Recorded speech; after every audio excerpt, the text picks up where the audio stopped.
காலத்தில் மிக நெருக்கமான நண்பர்களாக இருந்த 2 தவளைகள் வாழ்ந்து வந்தன. இருவரும் சேர்ந்து சின்ன சின்ன சாகசங்களுக்கு போவது அவர்களுக்கு பெரிய மகிழ்ச்சி. ஒரு நாள் பசிக்காக தேடி நடந்தபோது ஒரு பெரிய இனிப்புக் கடையின் பின்புறம் சென்று விட்டனர். அங்கிருந்து இனிப்பு வாசனைகள் தூக்கி வந்து அவர்களை முழுக்க கவர்ந்து விட்டது. அடடா, என்ன அழகான மனம் என்று ஒரு தவளை மூக்கை உயர்த்தி நுகர, மற்றொன்று இன்னும் கொஞ்சம் உள்ளே போனால் ஏதாவது சுவையானது கிடைக்கும் போல என்பது போல் கண்களை கிளறியது. அவர்கள் உள்ளே குதித்தார்கள். சுற்றிலும் நிறைய நிறமணக் கொண்ட மிட்டாய்கள், ஜாம் பாட்டில்கள், குக்கீஸ் பெட்டிகள். 2 தவளைகளின் கண்கள் வியப்பால் பெரியதாகி போனது.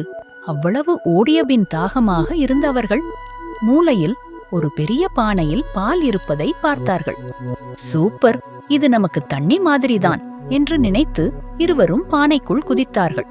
ஆனால் குதித்தவுடன் அவர்கள் ஆச்சரியமாக நின்றார்கள். இது சாதாரண நீரில்லையே. பால் தடிமனாக இருந்ததால் நீச்சல் போடவே கூட அதிக ஆற்றல் தேவைப்பட்டது. ஆனால் முதல் சில நிமிடங்கள் இருவரும் சிரித்துக்கொண்டு விளையாடினர். சில நேரம் கழித்து ஒரு தவளை களைத்துவிட்டது.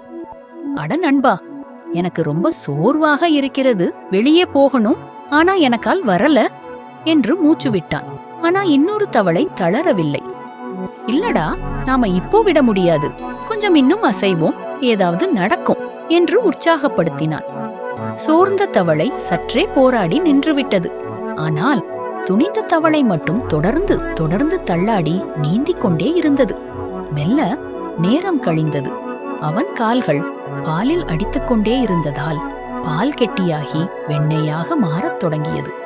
ஒரு தருணத்தில் அவன் கீழே உறுதியான ஒன்றை உணர்ந்தான். அடப்பாவி, இதெல்லாம் வெண்ணெயா என்று ஆச்சரியப்பட்டான். அந்த வெண்ணெய் மேல் நின்றவுடன் அவன் உடல் மேலே தூக்கப்பட்டது.